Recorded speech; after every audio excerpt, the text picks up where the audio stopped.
Am I the asshole for seeking revenge after my wife cheated on me? I never thought I'd find myself in this situation, but here I am, struggling with a moral dilemma that has taken over my life.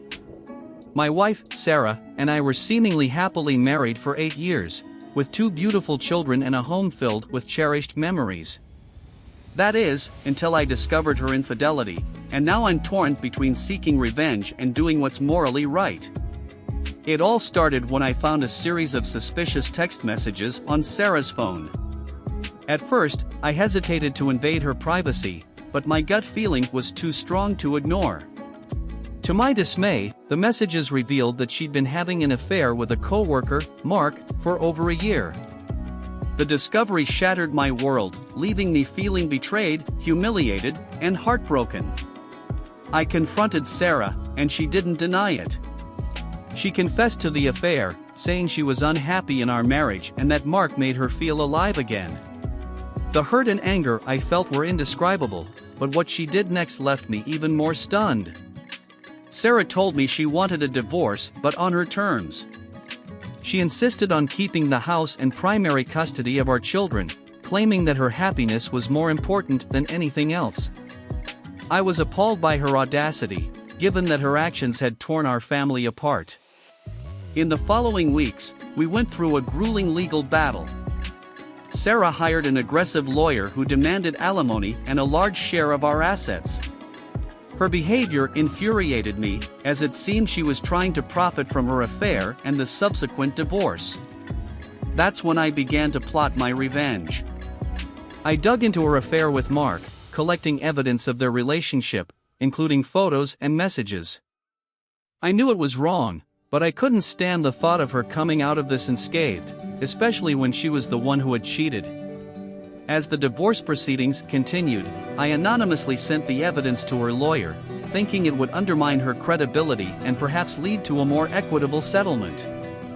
Sarah was blindsided when her attorney presented the evidence in court, revealing the extent of her infidelity. She was humiliated, and I reveled in the satisfaction of seeing her squirm. However, as the legal battle raged on, I began to question my actions. Was seeking revenge the right course of action? Was I sinking to her level? I couldn't help but feel that I was becoming the villain in this story, and my initial anger had blinded me to the ethical consequences of my actions. My friends and family were divided in their opinions. Some thought I was justified in exposing Sarah's infidelity, believing it would ensure a fair divorce settlement. Others criticized me for stooping to her level, arguing that revenge would only prolong the pain for everyone involved. As the divorce proceedings came to a close, I had to make a difficult decision. I could either continue down the path of revenge, potentially causing more harm to our already shattered family, or I could take the high road and focus on healing and co-parenting with Sarah for the sake of our children. So, am I the asshole for seeking revenge after my wife cheated on me and tried to come out on top in our divorce? It's a question that has haunted me throughout this ordeal, and I'm torn between the desire for retribution and the need to do what's morally right for the sake of our family. Update. After months of emotional turmoil and agonizing over whether to pursue revenge or take the high road, I decided to prioritize the well-being of our children and end the cycle of vengeance. It wasn't an easy choice, but I realized that dragging the divorce proceedings through further mudslinging and legal battles would only harm our family more. During the final stages of the divorce, I sat down with Sarah to discuss our children's future. We agreed to joint custody, ensuring that our kids would have access to both their parents and receive the love and support they needed during this difficult time. We also reached a more equitable financial settlement, avoiding excessive alimony or asset division. While the wounds from the affair and subsequent divorce were still fresh, we made a conscious effort to communicate civilly and co-parent effectively. It wasn't easy, and there were moments of tension and resentment, but we both understood that our children deserved a stable and loving environment. I also took steps to heal emotionally. Therapy became an essential part of my life, helping me process the trauma of the affair and the divorce. I began to rebuild my self-esteem and focus on personal growth, finding solace in hobbies and activities that had been neglected during our troubled marriage. The revenge plot that had once consumed me slowly faded into the background. I realized that exposing Sarah's affair, while momentarily satisfying, had done little to ease my pain or bring true closure. It had only prolonged the agony and hindered the healing process. Over time, Sarah and I began to co-parent more effectively. We attended school events together, made joint decisions about our children's upbringing, and even celebrated important milestones as a family. While the romantic aspect of our relationship had crumbled, our shared commitment to our children's happiness remained strong. Looking back, I can't deny that my initial desire for revenge was driven by anger and hurt. It was a manifestation of my pain, and I almost let it consume me. But choosing to focus on our children's welfare and my own personal growth ultimately led to a sense of peace and closure that revenge could never provide. So, am I the asshole for initially seeking revenge after my wife cheated on me and tried to come out on top in our divorce? In hindsight, I recognize that revenge was a misguided and destructive path, and I'm grateful that I chose a different course of action. The journey was far from easy, but prioritizing the well-being of our family and my own healing has led to a better, more fulfilling life for everyone involved. Conclusion and judgment. The emotional roller coaster of discovering my wife's infidelity, battling through a tumultuous divorce, and ultimately choosing to let go of my desire for revenge has been a journey filled with pain, growth, and self-discovery. Now, it's time to weigh my actions and decide which category I would fit into among the judgments used in r/am and asshole. YTA, you're the asshole. This judgment would imply that my actions were wholly unjustifiable and that I caused harm or distress without reason, potentially making things worse for everyone involved.